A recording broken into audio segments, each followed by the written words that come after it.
This is a Film Stories original podcast. Love this podcast? Support this show through the Acast supporter feature. It's up to you how much you give, and there's no regular commitment. Just hit the link in the show description to support now. This episode is brought to you by Progressive Insurance. Do you ever find yourself playing the budgeting game? Well, with the Name Your Price tool from Progressive, you can find options that fit your budget and potentially lower your bills. Try it at Progressive.com. Progressive Casualty Insurance Company and Affiliates. Price and coverage match limited by state law. Not available in all states.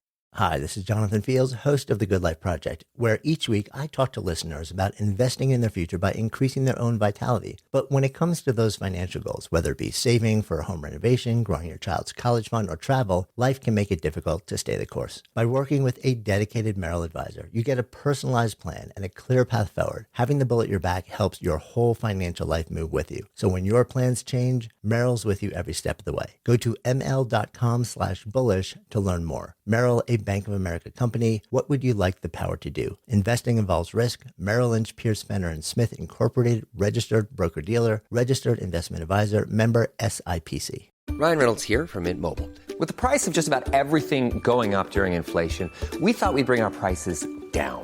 So to help us, we brought in a reverse auctioneer, which is apparently a thing.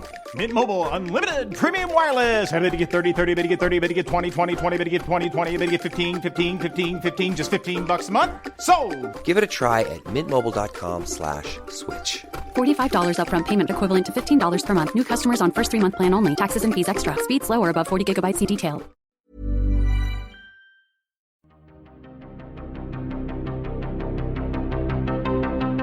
Welcome to Writers on Film, the only podcast dedicated to books on cinema.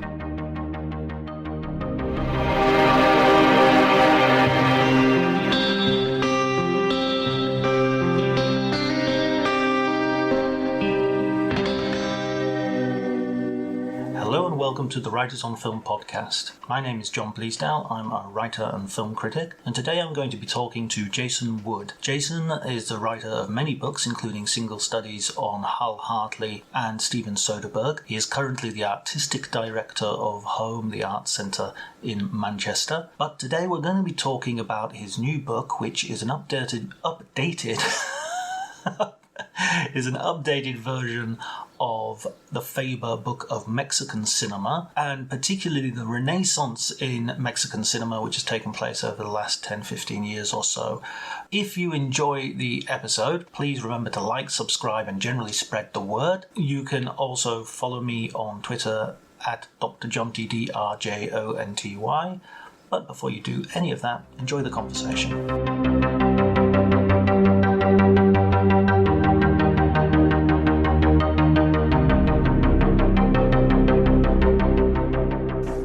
I went for the first book in 2006, which was quite an odd thing. So I don't speak Spanish, and I went for quite a long time in Mexico City, which is quite a tough city. And I was there on my own, and it was kind of interesting getting to grips with it. But I've been back a couple of times since. I went to a couple of festivals in Guadalajara. I mean, it's a great country, but, you know, as they say in the book, it's a country of extremes. You know, it is a very violent country, but it's also a country where Mexican people are incredibly kind and sharing. And, you know, if you're a guest in their country, they really make you feel welcome. Reminded me of when I went to Poland, and you know, that sense that, you know, that there is a lot of hardship and poverty, but, you know, they want to transcend that and show that they are good people and kind people. So yeah, it was quite an eye opener as a trip, I have to say. Did your interest in Mexican cinema sort of predate you visiting, or did you visit and think, oh, I'd like to know more about this culture and get into it via film? My interest in Mexican cinema was actually a film directed by a Spaniard who was in Mexico. It was a film that I saw very, very early in my life on British television, when British television showed a lot more foreign language films. And I stayed up one night and I happened to catch a screening of Buñuel's Los Olvidados, which is a film set amongst a kind of Mexican street kids. Again, a film of real hardship, but also a film of real poetry. And there was just something about that film that really captured me. I think it was that dichotomy between cruelty and beauty. So I love that film. And then I'm quite a big genre fan, and I was always interested in horror. And I remember seeing Guillermo del Toro's Cronos when it first came out at the what was then the Metro Cinema in Rupert Street in London, and I just thought it was incredible. I thought it was a really interesting take on the vampire film. I thought it was really kind of political. I really loved Ron Perlman, who was in the film, who I've remained a big fan of. I think it was Cronos that really made me kind of think, wow, there's a lot of interesting film coming out of Mexico. And Cronos was made at quite a kind of pedestrian time for Mexican cinema. You know, it was when a lot of the older brigade was still making films. Not many younger Mexican filmmakers were making films. So it was that film, and then like a lot of other people, I saw Amores Perros in Cannes, and that really kind of kickstarted the idea that there was something really exciting happening there. And Inarritu is such an interesting figure because he didn't come through the traditional film school. He didn't have a film background. He was a kind of DJ that just decided to go into cinema. And I think there was something very bracing about the fact that he didn't come from a traditional background. So yeah, those three films really, Cronos, Los Olvidados, Cronos, and then Amores Perros were the ones that really got me excited, I think. Yeah, there seems to be, reading your book, that you get a real sense that there is a fallow period in Mexican cinema, that there's a sort of that early Buñuel-inspired moment, and then there's sort of a lot of sex comedies and stuff that really isn't particularly interesting, and state-sponsored films that aren't particularly. Yes. And then you have this huge explosion, mainly centered around the figures that you cover in depth. So taking those figures maybe one at a time, Del Toro. Let's begin with him as a figure. What do you think his main sort of contribution has been to the explosion of Mexican cinema? Well, Del Toro is someone, he's a bit like a Mexican Scorsese. He lives, breathes, eats and drinks cinema. I mean, he's a real cinephile. I mean, the only other person I've met comparative to Del Toro would be Bertrand Tavernier, who Del Toro knows everything about cinema. And people think of Del Toro, quite rightly, I guess, as being associated with the horror genre or the fantasy genre. But it isn't just those genres. I mean, he really does know everything about cinema from Mexico. He studied under Humberto Hermosillo, who was one of the kind of the more traditional Mexican directors. But Del Toro really does know everything. And I think what Del Toro... There's two things that I think are really influential about Del Toro. I think he's managed to imbue the fantasy or horror genre with a real kind of signature tone. I mean, if you look at the colours in his films... You know, particularly, I think probably the Spanish language films, Pan's Labyrinth and The Devil's Backbone, but also something like Pacific Rim. If you look at the use of colour, he's got a really heightened sensibility. He reminds me of somebody a bit like Nick Rogue or Ken Russell, a kind of real visual sensorist. But the other thing which I think is really influential about Del Toro, and I don't think I even say this in the book, I may have done, is that I think people now think of the kind of blockbuster or superhero films as being films that are made with a lot more integrity and finesse than they previously were. And I think some people would trace that back to possibly Christopher Nolan with the Dark Knight trilogy. Well, I actually think it goes back further than that. I think if you look at what Del Toro did with something like Hellboy and Blade 2 even, you know, I think that Del Toro was someone that really raised the stakes in terms of mainstream Hollywood. I'm not sure if superhero is the right term, but I think he kind of brought a flair and a sense of charisma and a sense of adventure to those kind of films of a comic book origin. I mean, I remember seeing Hellboy and just thinking this is brilliant filmmaking, you know, and I love the great auteurs of world cinema, but I just thought that this was a film with a real signature style made by somebody that really wanted to imbue material that they obviously loved with their own sense of daring and adventure. And I think Del Toro probably deserves a bit more credit for how he raised the stakes in that kind of approach of comic book and genre filmmaking in general. I mean, I think his work in that regard is brilliant because, you know, I guess a little bit like a figure like Steven Soderbergh, who, you know, there's this theory that Steven Soderbergh would do a film for him, an independent film, and then a film for Hollywood. But I don't think there's a lot of difference between something like an Ocean's 11 and a kind of Schizopolis. I think they come from the same sensibility. And I would say the same with Del Toro. I don't think there's a big difference between a Pacific Rim and a Pan's Labyrinth. You know, I think they've both got the same sense of detail, in terms of the visual look of the film, the characterization, the storyboarding that Del Toro does for those films is exactly the same as the storyboarding he would do for what some would consider a more personal film. And he takes every project incredibly seriously. So yeah, I think they would probably be his two greatest contributions. Right. And I mean, I think you're right about that thing about his reputation. I never really thought of that before, but even in terms of his choice of material, he's not going for the Superman comic book. He's going for the comic books which are much more to do with sort of appreciating the monstrous and reinventing the sort of darker hero. And this has become nowadays with the Cruella film, and it's almost become a cliche to do that, to look at the, you know, a more morally ambiguous hero. I'm gonna in the podcast, when you listen back to that, you'll hear a different tone of my voice going ambiguous.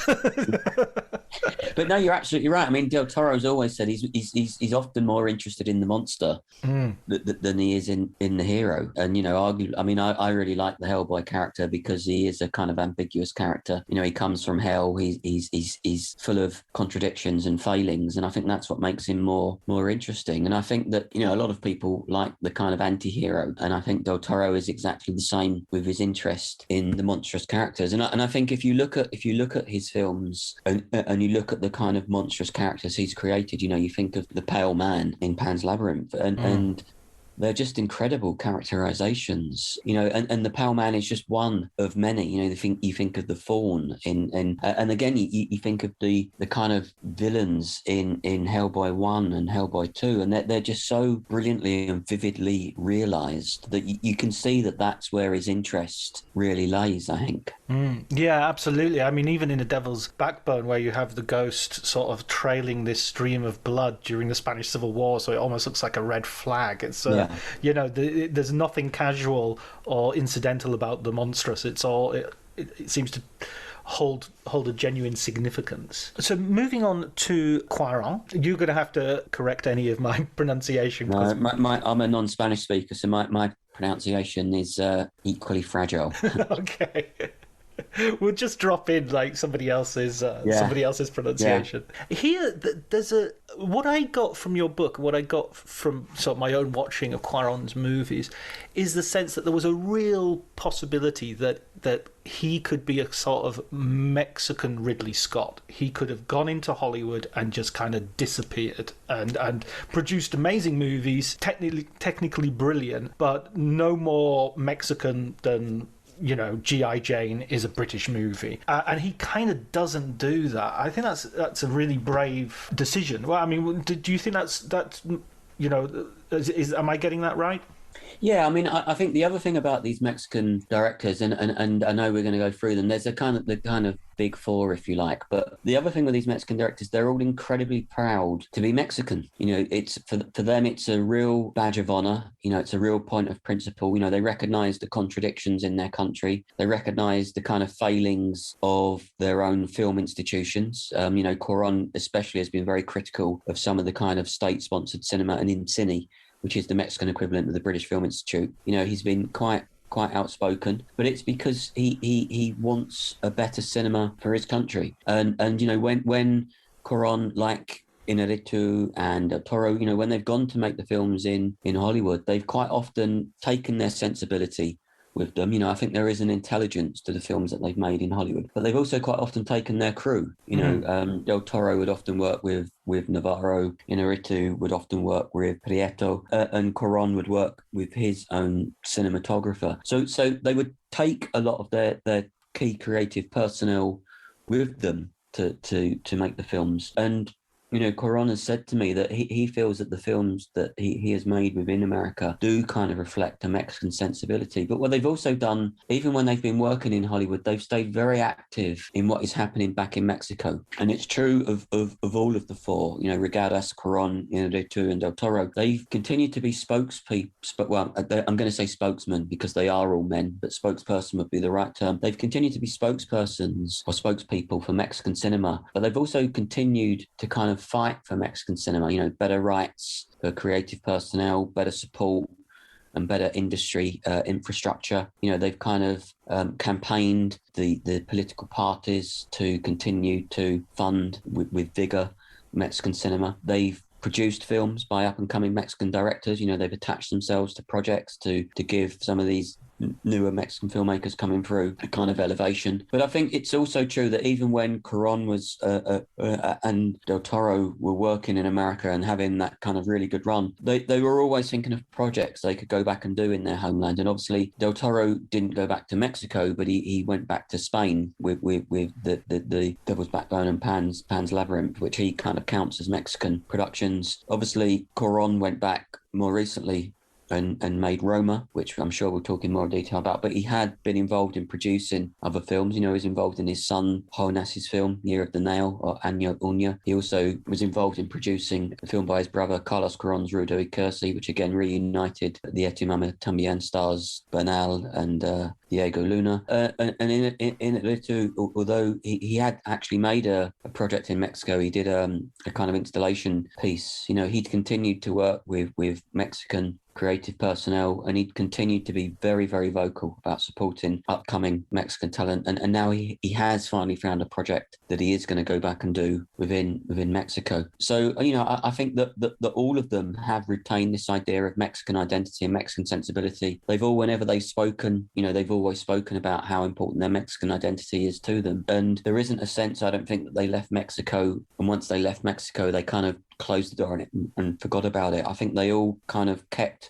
one foot back in their homeland, and I think that what they've done for Mexican cinema in terms of raising its profile and in terms of continuing to fight for its visibility shouldn't be underestimated. And the other thing I'd say, James, I think that the films that they made within, and I think the Ridley Scott comparison is a good one. Ridley Scott is someone that makes films of a certain quality, which was obviously a subjective point of view, but I think that whatever you think of the films of Ridley Scott, they're made with a certain craft, they're made with a certain attention to detail, they're made with certain very high-end production values, are real interested in story and narrative and character. And I think you would certainly say the same of all the films that the three, because Regadas hasn't worked in America, films that they've made in Hollywood or in English language productions, because I'm also thinking of something like The Children of Men, which I think is an excellent film. They've all been really intelligent films.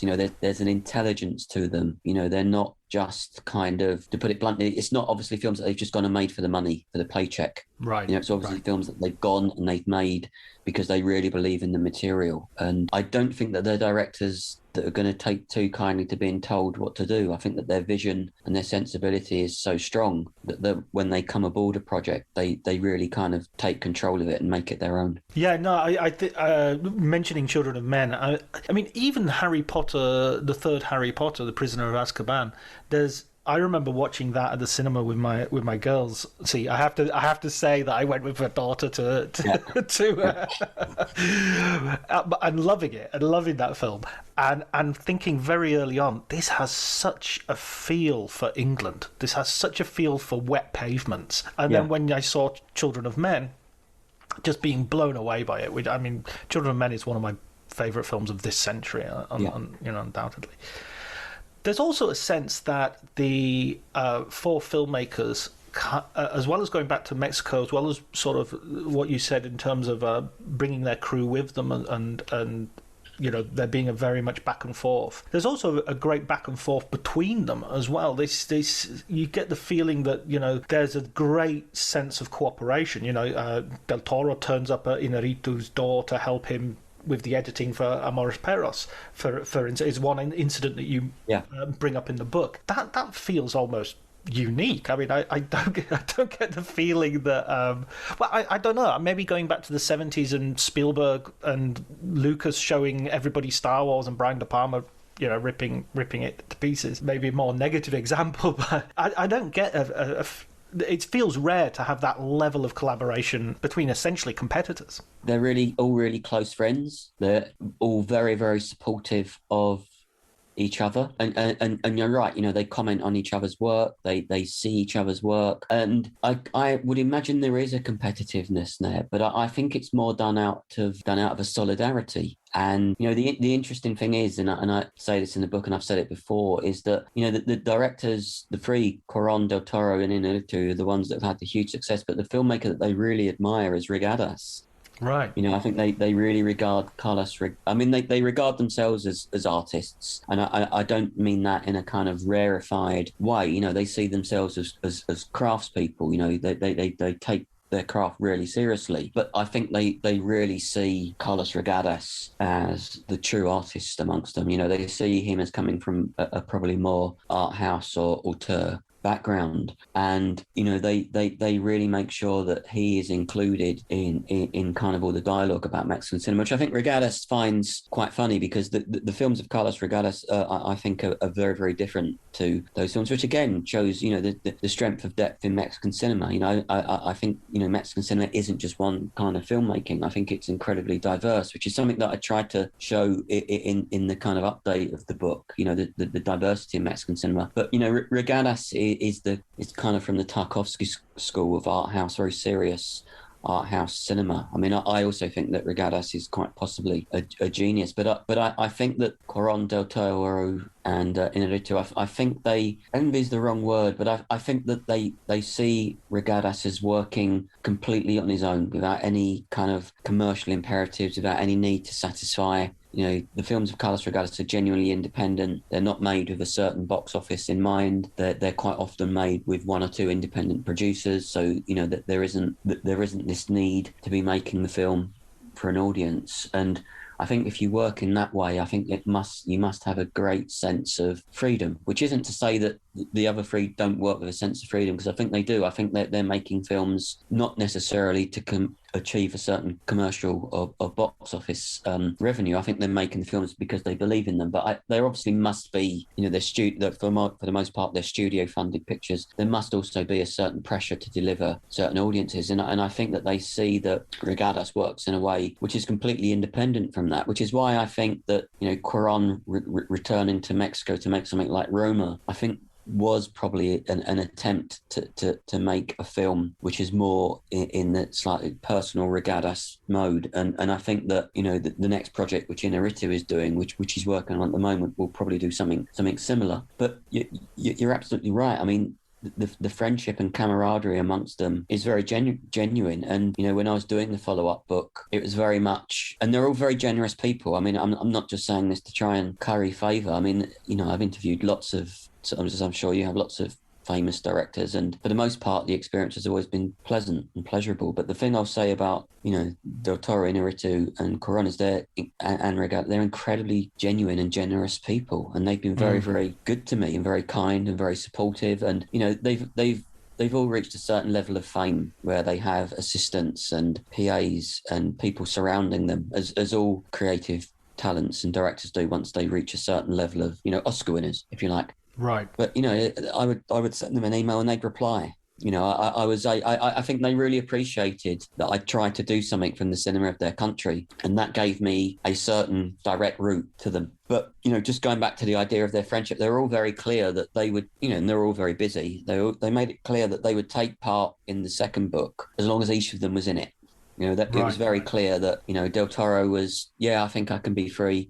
Is Cuaron free and Inarritu free? So once I was able to say, everyone's gonna, then they all said, of course, we'll. So there was also a sense of, I think they wanted to make sure that none of them were going to be left out, which is why I was very keen that the cover had all of them. But I was also very keen with Faber that the cover also had Regadas, because I think he is undoubtedly possibly the lesser known, but I think he's also the one that kind of pins them all together, really. So I really wanted to make sure that there was an image from a Regadas film on the front cover as well as ones from Del Toro, Cuaron and Inarritu. Given that Regadas is potentially the lesser known out also for our listeners, where would you point someone who hasn't seen his films and is not familiar with his work to sort of introduce him? I think Regadas is quite, I think Regadas is made, let's see, Japón, Battle in Heaven, Post Tenebras Lux, Our Time. He's made 4 films. I think that I've missed one. A film set in the Mennonite community. 5 films. And I think Silent Night. I think you could make a very strong argument that 4 of those films are masterpieces. And they are made with such an attention to detail. I think also Regadas is a filmmaker that really thinks about not just how a film looks, but how it sounds. The use of sound on his films. But they're certainly not for mainstream audiences. They deal with fairly heavy moral and spiritual issues. I think also, like, Cuaron mentioned in the short preface to the book, Mexico is quite a violent society. I think Regadas' films deal with that. They also deal in a very frank way with sex and sexuality. So that, that there isn't really one of his films that you could say this is the easier entry.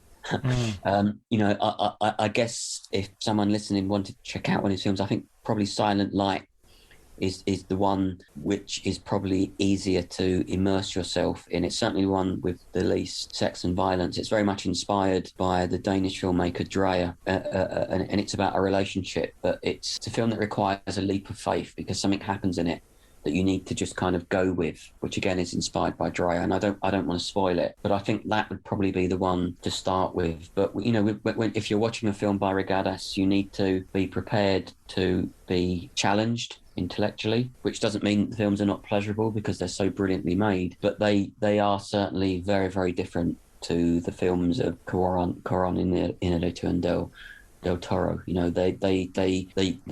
They'd be considered real kind of quite serious auteur and art house cinema. And I kind of think that when you label something a very serious art house film, I sometimes think that can be a dangerous thing to do because there is humour in the films of Regadas.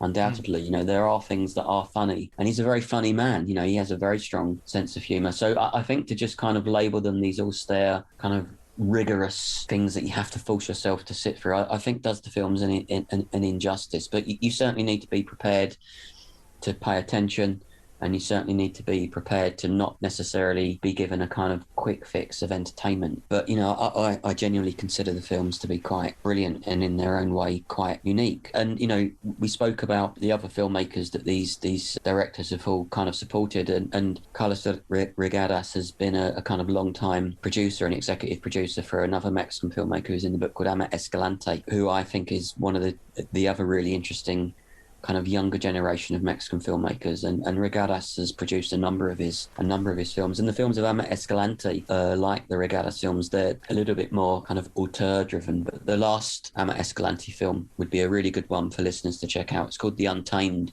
and It's more of a genre film. Yeah, I mean, I would describe it as a kind of loose homage to Andrzej Zulawski's Possession. It's if people are thinking, why would I watch this film? Well, it's about a monster which is kind of sexually pleasuring men and women in this Mexican village, and I just think it's a brilliant film, and I think if you watch something like The Untamed and you kind of think, well, Carlos Regadas kind of went to bat for that film, you'd immediately see the connection between the two films and the two filmmakers. Yeah, there seems to be that sort of there seems to be a sort of thread that connects all these filmmakers of a sort of openness to the fantastic as well. You've got that in a very extreme sort of a generic thing with Del Toro, but you've also got, in terms of Regadas, with the strange horned creature of light in Post Tenebras Lux. I mean, I would almost, if I was to encourage people, which I do, to watch a Regadas film, I would maybe, not in terms of technique or theme or necessarily, but in terms of sort of viewing experience, maybe compare him a little bit to David Lynch, in the sense that you're not going to get a conventional, film, but you are not going to get something which is, I don't know, the Bellatar end of art house, where you're really going to have to sit down and learn the rules of the film in order to enjoy it. I think that's a really good comparison, actually. I think that's spot on. Especially with Post Tenebras Lux, which every time I watch Post Tenebras Lux, it gets better. You know, I think that is a film that really repays repeated viewings. And I think the Lynch comparison you've made is as I said, spot on. I think there's a kind of playfulness to that film. Yeah. Which is humorous, but it is also saying, you know, sometimes rules and conventions are there to be defied and denied and ignored, but you can kind of do it in a fun way. And I think Regadas does that. Certainly in Post Tenebras Lux, I think he absolutely does that. You're right. We are definitely going to move on to the newer filmmakers and the next wave that are coming through. But I just want to finish this sort of roundup of the big four with Inarritu, who, as you say, comes from a really unconventional background in terms of a filmmaker, and has achieved sort of this similar heights. And really he's perhaps the person who maybe has that first breakthrough film with Amores Perros, which I think showed at Cannes, but it showed at one of the sidebars. I think it was a Critics Week sidebar, if I'm not mistaken, or was it Kanzan? No, I think you might be right. Yeah, right. And that seems to be like almost like a year zero for the new type of. Is that a correct sort of way of looking at it? Yeah, and the interesting thing with it, I mean, Amores Perros just felt like something incredibly new. I think it also helped that it had Gael Garcia Bernal in it, who became the kind of poster boy for Mexican cinema. You know, and there had been other films in Mexico before, from Mexico in Cannes before that. Kronos showed in Cannes, and you know, and Cuaron had made Solo con tu pareja before he made Et tu mamá también. But I think Et tu mamá también came out quite shortly after Amores Perros, you know, a year or so after. And I think it gave that kind of double whammy. You know, those two films taken together, again, both starring Gael Garcia Bernal and Diego Luna, the other really big star of Mexican cinema. I just think that those two films together really made people go, okay, wow, there's something happening here. And as you know, critics or curators or even audiences, they're quite often looking for the next thing. And I think around that period, 2005, 2004, there was this sense that there's some really interesting stuff coming from Mexico. And as you know, once you have one or two films, it tends to inspire other filmmakers to kind of follow in their wake. And the thing that Mexico has always had, even when state funding was withdrawn, or it's always had very good film schools, and it's always had really good training facilities for filmmakers. But I think the interesting thing was with Inarritu, as you've touched on, as I said earlier, he didn't come through any of that. He was an autodidact. He was a DJ. He was more interested. He was more attuned and known for kind of working with sound. And I think Amores Perros is such an interesting film because for me, that is a film which is really about sound. I think most people are surprised when you think of Amores Perros. You think of the dogfight sequences, and you kind of you almost feel wary of revisiting it. But I've revisited it a number of times, and you don't actually see anything. You don't, the dogfighting, you see blood, but it's all in the sound. Amores Perros for me really is a film which is about a really creative use of sound. It's all in the soundtrack. And I think that really goes back to Inarritu's background. And I think it also really goes back to the way that he approached it from a really kind of independent perspective. And also because, as I mentioned with Regadas, because Amores Perros was independently produced by independent financiers, there was no state involvement. There was no state saying, we don't want this level of violence. We don't want this kind of depiction of Mexican society. We don't want, he was able to make something which was kind of truly independent, which kind of goes back to that notion that you mentioned, John, of the kind of new wave of American independent filmmakers in the 1970s. And I think there is an element of that with these Mexican directors, both in the work that they make and in that kind of sense of solidarity that you mentioned. But I think that within Inarritu, he was so full of ideas, and he was so full of what the possibilities of the medium were, that I think once he made Amores Perros, he was always going to be somebody that was going to want to go off. And, not the sense that Mexico couldn't contain him, but there was always a very clear view that he wanted to, if you pardon the cliche, paint from the broadest possible palette. He wanted to work with budgets to achieve his vision. He wanted to work with the best facilities, the best crew, the best actors, because he wanted. Hey, I'm Ryan Reynolds. Recently, I asked Mint Mobile's legal team if big wireless companies are allowed to raise prices due to inflation. They said yes. And then when I asked if raising prices technically violates those onerous 2-year contracts, they said, "What the f*** are you talking about, you insane Hollywood ass f- So to recap, we're cutting the price of Mint Unlimited from $30 a month to just $15 a month. Give it a try at mintmobile.com/switch. $45 upfront payment equivalent to $15 per month. New customers on first 3-month plan only. Taxes and fees extra. Speed slower above 40 gigabytes. See details. We all have dreams. Dream home renovations, dream vacations, or sending our kids to their dream colleges. But finding straightforward ways to turn those dreams into realistic goals, that's where things get tricky. Merrill understands that. That's why, with a dedicated Merrill advisor, you get a personalized plan and a clear path forward. And having the bull at your back helps your whole financial life move with you. So when your plans change, Merrill is with you every step of the way. Go to ml.com/bullish to learn more. Merrill, a Bank of America company. What would you like the power to do? Investing involves risk. Merrill Lynch, Pierce, Fenner & Smith Incorporated, registered broker-dealer, registered investment advisor, member SIPC. His work to be seen on the biggest and broadest canvas. But the thing I admire about Inarritu is I don't think he ever diluted his vision, you know, and I think something like The Revenant, for me, has a lot of similarities to a Modest Palos, both in terms of its subject matter and in terms of just the very technical brilliance with which it's executed. You know, I think Inarritu is a genuinely brilliant and daring filmmaker who very much like Del Toro and Cuaron and Regadas has kind of pushed the envelope of what's available in filmmaking. You know, I think that these directors have kind of progressed the medium. You know, there's not that many other filmmakers that you can say that about. And I think Inarritu is incredibly ambitious in the right sense. You know, he's someone that just wants to continue to try and make films which, as I said, test the boundaries of the medium, but which also deal with very pressing and pertinent subject matters. I don't think Inarritu is somebody that could be contained or controlled by the Hollywood production system. I just think his vision and his passion is too strong for that.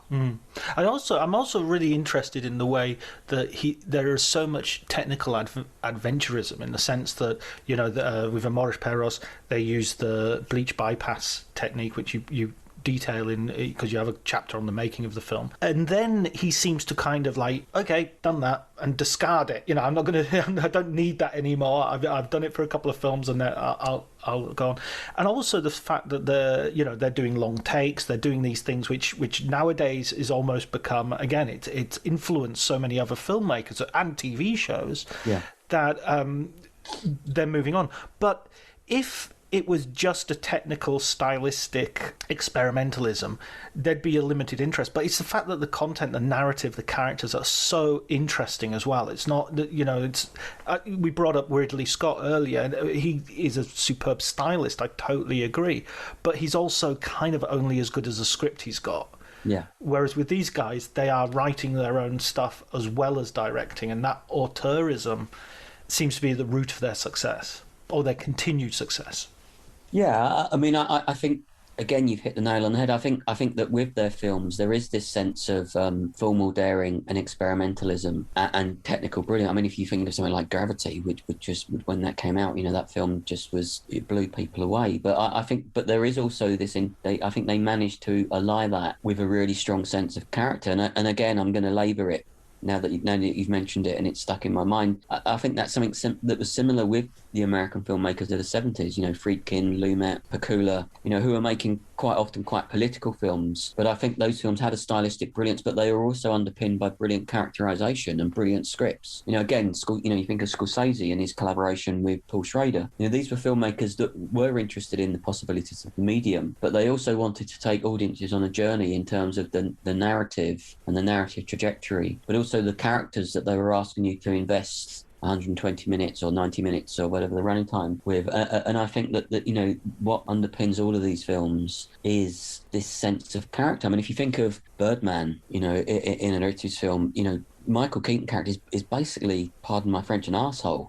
but you become incredibly invested in him, you know, because he's so brilliantly written, but also so brilliantly played by Michael Keaton, you know. And I think that was also interesting, the way that, you know, Tarantino's always been given credit for kind of rediscovering actors. I think that what Inarritu did with Michael Keaton, who at that time was not at the best point in his career, the way he kind of brought him back was just brilliant. But you know, I do think that they're all interested in not just having films that take you somewhere in a technical sense. They want you to be invested in the characters. And just to digress really briefly, I mean, I think that's one of the reasons why Roma was so successful. And I think Roma is a really important film for a number of reasons. I think it's obviously the film with which Cuaron returned to Mexican productions. You know, when you think about Roma, it's an almost 3-hour film in black and white in a particular Mexican dialect. It's a film that had an unknown in the central role who was nominated for an Academy Award. But I think Roma is also really important because I think a lot of people forget the role that Roma played, but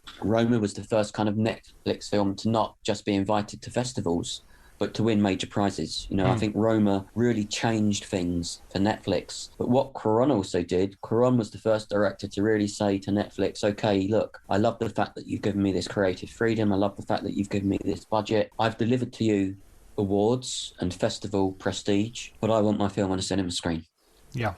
And Roma was the first film, you know, and Netflix had worked with other auteur figures, you know, Bong Joon-ho and the Coen brothers and others. But Roma really changed things from an industry perspective in that it was the first Netflix film that went into cinemas and not just on the Netflix channel. So I think Roma's a really important film for that reason. But just to go back to what we were talking about, just to prove that this isn't just a long, lengthy digression, I think Roma was also an important film in the same way that something like Parasite was an important film. You know, when Parasite won the Best Picture Oscar, you know, Roma obviously was up for that and should have won. I think Green Book won and Roma obviously should have won. But Roma did win Best Director. You know, the lead actor was nominated.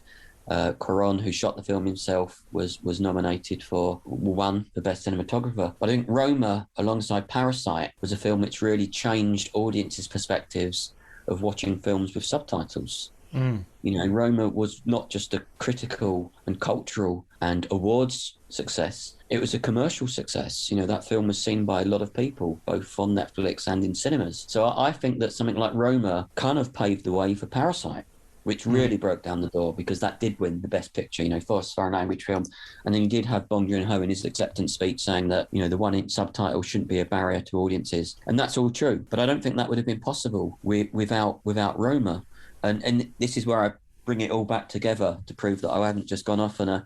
And I think that the strength of Roma isn't just the fact that it's black and white. It isn't just the fact that it's a film about class and society. So it's a very political film. But I think you've also got at the heart of Roma a very human story. You know, I think that the story of the maid looking after the children and I think of the sequence, and I don't think this is spoiling it for anybody because it's not a spoiler and I'm sure a lot of people listening will have seen the film. I think the scene where the maid saves the children from drowning is just one of the most incredible things I can remember seeing in recent cinema, you know, and I think if you watch that film, you forget about the technical brilliance and you just think about how that moment, and that's one of just a number of moments in that film, how that connects on a very humane and emotional level with audiences. I think that is the brilliance of Roma, you know, not just the fact that it is shot in the dialect and it is black and white and it is about it's the way it connects with people on that very kind of basic level of you just think, wow, this is really what the root of humanity is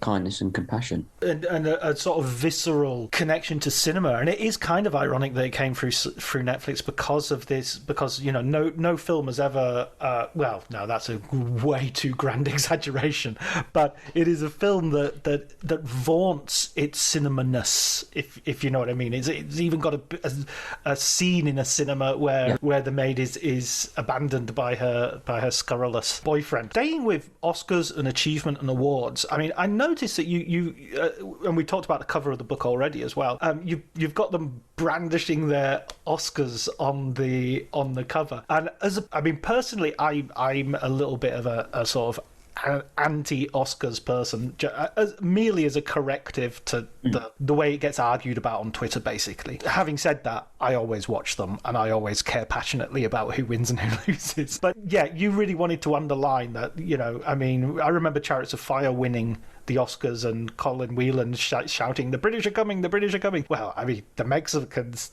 came and conquered far more than the British did after Chariots of Fire. Yeah, I mean, the thing, I mean, in all honesty, it's interesting because I think the directors, they all say in the book that winning the Academy Awards I'm sure it was very nice and I'm sure they like having the awards, but they've all said, you know, the winning of the awards wasn't necessarily, they didn't necessarily think of it as awards for them. They saw it as validation of their nationality and they saw it as validation of their country. And I think they realised that having these awards would give them more power in terms of being spokespeople for Mexico and Mexican cinema. They're not particularly, my experience of the directors, they're not particularly ego-driven. I think it was Cuaron actually that said, you know, yeah, it's nice to win an Oscar, but I don't think they're at home polishing their statues, but I think they do realise that it gives them a power and a visibility. I think that's what they recognise that it gives them. And as I said, I think they see it as an award for their country. Also, you know, you have to remember the relationship between Mexico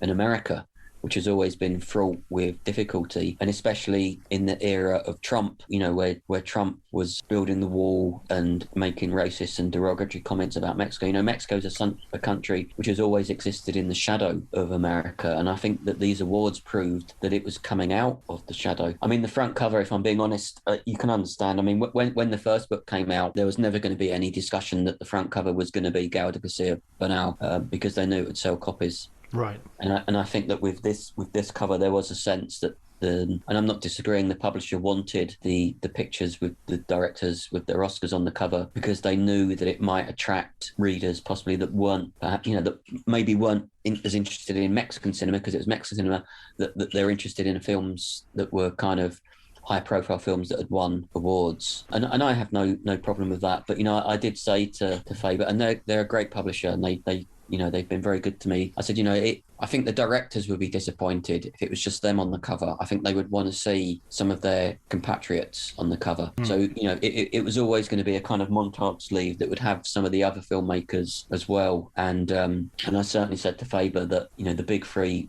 wouldn't be happy if there wasn't an image. Carlos Regadas didn't want his image on the cover. He's quite shy is the wrong word, but he's not very publicity seeking. But right. I think the other directors would have thought it very strange if there wasn't an image, at least from a Regadas film. So we struck a happy balance. But yeah, I mean, you're right. I mean, the idea the Brits are coming, I think, for, you know, the last, ever since, you know, Cuaron won with Gravity, you know, the kind of visibility that these directors have achieved, president of the jury in Cannes, multiple Academy Awards, you know, Inarritu, a multi-award winner, Cuaron, a multi-award winner, you know, Del Toro nominated a number of times and finally won for The Shape of Water and won big. And, you know, as I mentioned earlier, it isn't just the directors that have won. You know, the last kind of 10 years or so, or maybe slightly less, 6 or 7 years of the American Academy Awards. And I think you're right to be slightly dubious of the Academy Awards. I mean, I mentioned Green Book winning over Roma. I personally don't think we should set too much in the Academy Awards. I mean, I think it was almost more important the fact that something like The Shape of Water won the Audience Award at Toronto and Roma won, I think, the Golden Lion at Venice. You know, I think that they're awards that would probably mean more to the filmmakers. But I think the fact that Mexico has so dominated the Academy Awards just in terms of visibility, and as I said, the last 5 or 6 years, you've had Prieto, Navarro, you know, Gustavo Santaolalla, the composer, you know, they've all just continued to win, you know, yep. and not just won once. Successive wins, successive nominations. You know, I'm sure that in the Trump era, he would have hated that. You know, I remember he hated it when Parasite won. You know, his reaction was, "Oh, what the hell is this?" You know, our big award ceremony and a film from Korea is winning, and he would have had exactly the same attitude to the Mexicans winning. So I think it's fun for that reason. I think it's fun that it kind of gets under the skin of the right wing. Yeah. That's a bit something picante, something. Yeah. No, absolutely. So let's talk, move our attention to the new wave of young filmmakers who are coming out. Obviously, the big four have lots still to offer. They're by no means over, but you mentioned quite a few in the second part of the book. Now, I'm gonna fess up. I'm familiar with Michel Franco and I'm familiar with Amal Escalante. I've seen 2 of Escalante's films, The Untamed that you already mentioned, The Heli, which is absolutely extreme and hellish vision of the Mexican drug wars. Yes. highly recommended. I would add, but not for the faint of heart. Certainly, it struck me as a antidote to that sort of, I don't know, slight commodification of the drug wars in series like Narcos, where it sort of becomes, almost like a computer game of elaborate ways in which people can get shot, whereas Heli, oh man. So I just wanted to, I think Heli was very much intended as an antidote to that. Right. You're exactly right. I mean, that's what I think it wanted to show what the drug wars were really like. And there's another film, Miss Bala, which does something similar, but Heli really does go much further in terms of looking at the reality and the collateral that these drug wars cause, mainly on the working class communities where the wars take place. Yeah, absolutely. You really get a horrible sensation of of being in the midst of it, and there are scenes there that you don't necessarily want to watch again, and you certainly don't want to experience. I guess my question is a little bit similar to the one I asked earlier about the Regadas, which is sort of like people who are not so familiar with these filmmakers. Where would you begin, and what would you recommend? Well, I think again, the film that Michel Franco, who he's got a new film coming called New Order, which I think is going to be quite divisive. But the other thing I was really keen to try and do with this book, and it was a genuine intention, there were two things I wanted to do. I wanted to, I mentioned earlier that the diversity I wanted to explore, and the cinema that I think that cinema is an ecosystem from any country. If you look at cinema from England, you could argue that you need the period dramas and the kind of Kingsman, etc. But then you also need the Ken Loach and the Mike Leigh, and then you also need the newer generations of coming through. Like Aline Khan, who's just made a brilliant film called Afterlove, and you need Joanna Hogg, and you need the young Black filmmakers like Remy Weeks with his house. You kind of need that broader vision, because I think we're beginning to realise that cinema has to be much more inclusive, both in terms of people that make it and the audiences that it's made for. So I think there's a really interesting dialogue going on at this moment in our existence around that, and I think that's very necessary. And what I wanted to do was I wanted to try and find the Mexican filmmakers that were doing other things. So I was very keen to have some documentary filmmakers. I was very keen to have some Mexican filmmakers that were more from the kind of Regadas art house school, and kind of essayists, filmmakers that weren't necessarily just working within a narrative tradition. But I was also really keen to try and have more women filmmakers, because, I think as well as that dialogue, there's a lot of dialogue around diversity in any cinema, around ethnicity, class, and I think a lot of Mexican cinema is quite often set within working class communities. But there's also a lot of dialogue about, the need to support and sustain films by women. And with the first book, I was really keen to try and interview a filmmaker called Marissa Sistach, who made a film I like very much called Perfume de Violetas. But it just proved impossible to for various reasons to get an interview. So in the end, I wasn't able to interview many women filmmakers, but I interviewed quite a lot of female producers. And it's interesting that in Mexico, a lot of the producers were women. Marta Sosa, who is one of the producers of Amores Perros, Rosa Bosch, who's one of the great figures who helped immeasurably with this book, who's Del Toro's longtime producer, and Berta Navarro. Berta Navarro again worked a lot with Guillermo del Toro. Berta Navarro is one of the kind of great figures in Mexican cinema. She's Guillermo Navarro's sister. So Guillermo Navarro, who worked with Del Toro, nominated and won Academy Awards. But it seemed that there was a lot of power in the production sphere in Mexico that were women, but it seemed quite difficult to find Mexican female filmmakers. So I was very keen to try and find films by and interview women directors from Mexico. And that was one of the really big criteria behind the second volume. And again, I tried and failed to get Marissa Sistach. There were a few others that it just didn't work out, but I was really pleased that I got to interview Lila Aviles. I think Lila Aviles is one of the brightest new voices in Mexican cinema. Lila Aviles made a film called The Chambermaid, which I just think is an incredible film. I think The Chambermaid is almost, if Roma was the A-side, then The Chambermaid is the B-side of the single. I don't know if you've seen the film, but for listeners, it's about quite a lowly maid who works in a very high-class hotel in Mexico City. And it's very much from the perspective of the workers in the hotel. You know, it's a film which is really a parable for Mexican society and the hierarchical structure and the chasm between the haves and the have-nots. And it's a really interesting film, the way that it's all shot through glass. You know, it's a lot of shots through windows. It's a lot of shots of reflections. And I think that Lila Reveles is just an incredibly smart filmmaker with an incredible vision. So I was very keen that that film was included. There's another Mexican female filmmaker called Mariana Chinillo, whose work is not that well known here. And the difficulty is that if you're writing a book, as you know, you're hoping that people are going to read it. And again, it goes back to the cover. You know, if you put Del Toro and etc. on the front cover, someone might pick it up. Unfortunately, if you was to just put films by filmmakers who might not have even had work released here, it's going to be more difficult to get people interested. But I almost wanted, you can almost think of it as fishing. The big four were the kind of bait, but I wanted to kind of hook people in and then say, oh, and read about these. So, you know, another filmmaker I wanted to include was Everardo Gonzalez, who's a kind of documentary filmmaker, but very much his work very much straddles fact and fiction. You know, you can watch things and you think, well, is this a documentary? Or and I like his work very much. And also Alonso Ruiz Palacios, who is someone that has had some success outside of Mexico, but he's just made a really interesting film which is on Netflix, which I recommend, called A Cop Movie. Oh yeah, I've seen that. Yeah, I mean, you know, because you think you're watching a documentary and then you realise you're not watching a documentary. So I think he's another one that's doing something really interesting with form. So, you know, I really wanted it to be a balance in the interviews between people that everybody would know,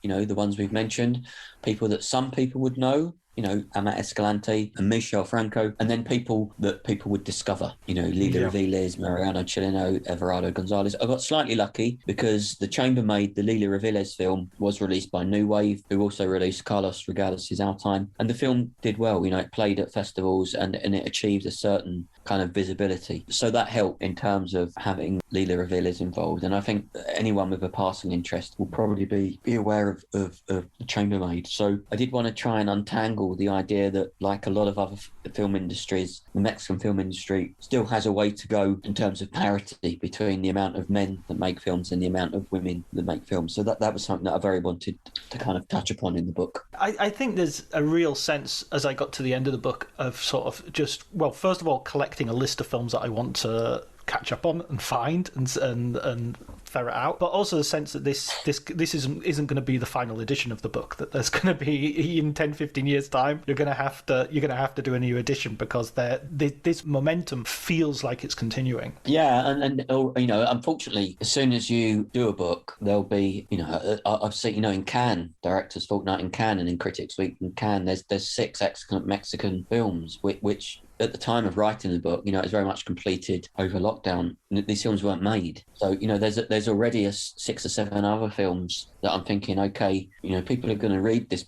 Now the book's out, they're going to see this and think, well, why aren't they in it? So already there are films that are coming that you think, okay, well, they'd be good for the next volume. The next part of the book, I'm actually writing a book with Del Toro, a standalone book with Guillermo Del Toro, which will be coming out through Faber. And what I'd quite like to do is I'd quite like to do standalone books with Del Toro, Regadas, Cuaron and Inarritu. I mean, that would be the long-term dream. Going back to the old version of the Faber and Faber sort of interview book, okay, those would be brilliant. I loved those books. They were, I mean, your book follows a sort of oral history structure as well. Yeah, and that's something I really like. I really like the oral history structure. And I must mention, I mean, I dedicated the book to Walter Donahue, and people that don't know Walter Donahue is really the person responsible for Faber. You know, certainly the film books and all of the kind of Scorsese on books, that they were all Walter. I mean, Walter, I think, is the unsung hero of British publishing. You know, he was Wim Wenders' story editor on Paris, Texas. You know, he goes back a long way with cinema, and he's someone that Christopher Nolan and Steven Soderbergh, they always speak to Walter Donahue about their films. And I like that oral history. You know, I like the fact that, you know, I think that books about filmmakers should really be about the filmmaker, and it should be in the words of the filmmaker, which is why I'm quite keen on. I like transcript books because I really think that you get to hear the filmmaker. And what I tried to do with this book, I tried to make my questions as short as possible so that you're not listening to me, you're listening to the filmmakers, because I think that's what people want to hear. But I love those. I mean, you can probably, in my shelves, I think I've got all of those Faber all of those Faber books, and they're all excellent, and they all give a really interesting insight into the filmmaker and filmmaking at a particular time in history, and how approaches to filmmaking has changed. And the Del Toro book, which has been slightly delayed because he's finishing his remake of Nightmare Alley, I think that will be such an interesting book, because as I mentioned right at the start of this, he's just such an authority on cinema. The problem with working with Del Toro is he's so busy. He's finishing Nightmare Alley, but he's already got 6 or 7 other, he's a workaholic. He's already got 6 or 7 other projects on the go. So it's finding the time to pin him down. But it's something that I'm excited about. And, the other great thing about doing this book is I think that all the people in it realised that it was done with the right intention. It was done for a lot of love for Mexican cinema and the filmmakers. It was done to try and help shine a light. I think I got lucky. Most of the things I do have terrible timing, but I think I got lucky with this because the timing was right. And and I've been lucky in being able to maintain a good working relationship with these directors. And I don't think I'm kidding myself. I think they've all written to me and said, we really appreciate what you've done for that. And it's always gratifying to get that. As you know, and I think this podcast is such a brilliant idea, because film books don't necessarily sell huge amounts of copies. And I think people's approach to reading film books has changed slightly because, the internet and access to materials really changed things. But, I do still think there's a place for books. And I think we have to guard against only having a mainstream culture, whether it's a mainstream film culture or a mainstream culture in general. And I do think there has to be room for people to read about culture which is slightly outside of the mainstream. But I know that for Faber, who are publishing less books, it's harder to cover costs. It's harder to sell the kind of copies that they used to sell. But I also think there has been a bit of a renaissance. I think one of the things that lockdown has done, it's connected people again with artifacts. I think people like physical media now. They like buying a record or a book. They like buying a record or a CD. They like buying Blu-rays. Blu-ray sales have kind of gone up, and I think that they've also gone back to the idea of owning a book as being something which is quite desirable. So I hope the book does well and repays Faber's faith in it. I spent, I think, a year on Kindle, just reading as soon as I got my Kindle, and now I've gone back to not just books but hardback books. Sort of like I never used to read hardback books, but now it's like, no, I need to atone for my Kindle sins with proper heavy books. Speaking of which, what film book would you recommend? I found this question really hard, actually, and the reason is I'm someone that really enjoys reading film books. I tend to, at the moment, I'm reading The Big Goodbye, which is I've forgotten the author, but it's another Faber Sam book. Watson. Yeah, about kind of Chinatown. Future guest of the pod.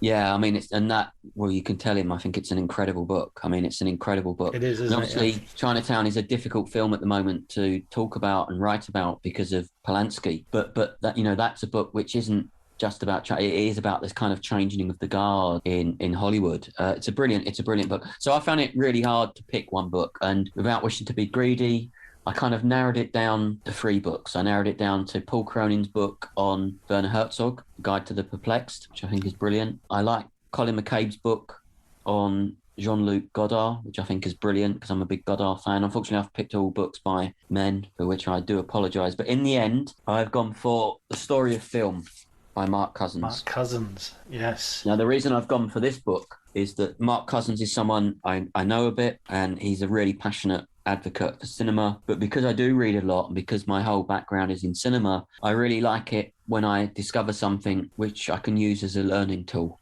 And I can honestly say that from reading The Story of Film, I learned a lot. I pride myself on my cinema knowledge, and I don't say that to sound arrogant. I work in cinema, so I kind of live and breathe cinema. But from reading The Story of Film by Mark Cousins, I learned about aspects of cinema that I didn't know, and particularly an era of Japanese documentary filmmaking in the 1970s. And I discovered a film called The Emperor's Naked Army Marches On, and this whole raft of Japanese documentary filmmakers that was completely unknown to me. And I think Mark Cousins has also been very good in talking about how women have been written out of film history. And I've discovered through Mark's writing a whole raft of female filmmakers whose work I didn't know, not just Vera Chiliova, who made Daisies, but, filmmakers from all over the globe. It's a truly international book. And as I said, I think anybody that reads this book will have their understanding and passion for cinema both broadened and reignited. Yeah, I totally agree. I second that. I just think it's such a virtuous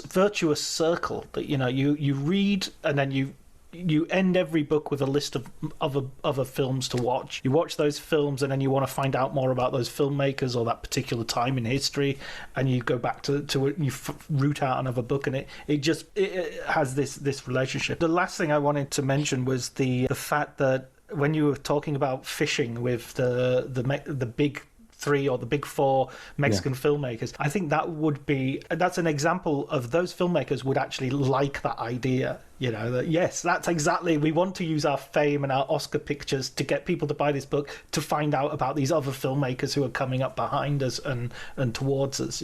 That's exactly what they do, and that's why they were very keen that we don't want this to just be a book about us. We want this to be a book about our industry and our fellow and co-filmmakers, and that I think that was what very much appealed to them. As I said, they're all multiple Oscar winners, but I've always found them refreshingly ego-free. And as I said, they see this book as a film about where they come from and where they began, and I think that's why they were able to be so supportive of it. And I'm very, very grateful to them. Well, I'm very pleased to recommend it. It's a superb read, and I think it will, if you know a lot about Mexican cinema, it will still tell you a lot. And if you don't know that much, it will open your eyes, open some doors. Thank you so much, Jason, for talking to me today.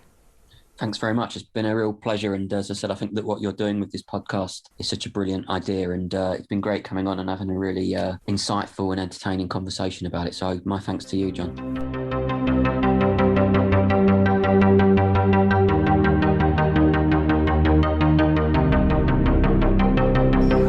What a fascinating conversation that was. My thanks very much go to Jason Wood. And to remind you, his recommended book was Mark Cousins, The Story of Film. His own book, The Faber Book of Mexican Cinema, is available everywhere. And as you can probably tell, I highly recommend it. It'll open your eyes to quite a few new directions that you could look at.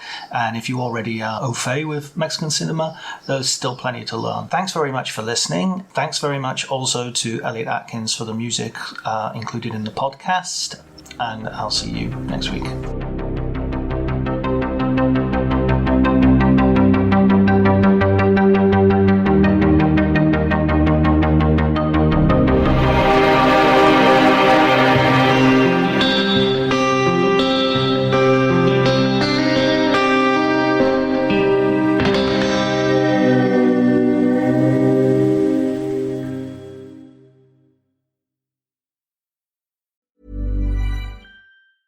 As the days get shorter and the nights chillier, it's tough to keep up your fall workout routine.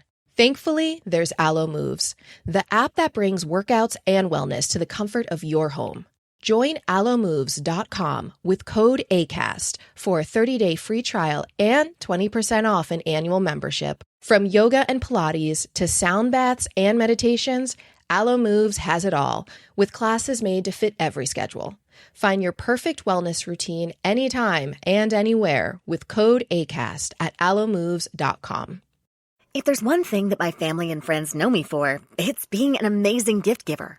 I owe it all to Celebrations Passport from 1-800-Flowers.com, my one-stop shopping site that has amazing gifts for every occasion. With Celebrations Passport, I get free shipping on thousands of amazing gifts. And the more gifts I give, the more perks and rewards I earn. To learn more and take your gift giving to the next level, visit 1-800-Flowers.com/ACAST. That's 1-800-Flowers.com/ACAST. This episode is brought to you by Progressive Insurance. Do you ever think about switching insurance companies to see if you could save some cash? Progressive makes it easy to see if you could save when you bundle your home and auto policies. Try it at Progressive.com. Progressive Casualty Insurance Company and Affiliates. Potential savings will vary, not available in all states.